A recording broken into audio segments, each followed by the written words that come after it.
BNP chairperson Begum Khaleda জিয়ার শারীরিক অবস্থার অবনতি হওয়ায় আবারও তাকে হাসপাতালে নেওয়া হয়েছে। সোমবার ভোর ৫টার দিকে সাবেক এই প্রধানমন্ত্রীকে রাজধানীর এভার কেয়ার হাসপাতালে ভর্তি করা হয়। এর আগে ভোর ৪:১৫টার দিকে অ্যাম্বুলেন্সে করে গুলশানের বাসভবন ফিরোজা থেকে হাসপাতালের উদ্দেশ্যে নেওয়া হয় খালেদা জিয়াকে। এ সময় খালেদা জিয়ার ব্যক্তিগত চিকিৎসক ও বিএনপির ভাইস চেয়ারম্যান অধ্যাপক এজেড.এম জাহিদ হোসেন তার সঙ্গে ছিলেন।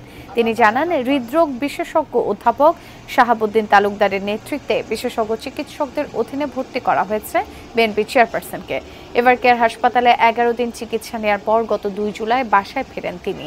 হঠাৎ শ্বাসকষ্ট বেড়ে যাওয়ায় চিকিৎসকদের পরামর্শে ২১ জুন দিবাগত রাত ৩:৩০টার দিকে এভার কেয়ার হাসপাতালের সিসিইউতে ভর্তি করা হয় খালেদা জিয়াকে।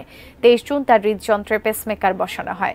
৭৮ বছর বয়সী বিএনপি চেয়ারপারসন বেগম খালেদা জিয়া দীর্ঘদিন ধরে লিভার সিরোসিস, হার্ট, ডায়াবেটিস ও কিডনি সহ নানা রোগে ভুগছেন।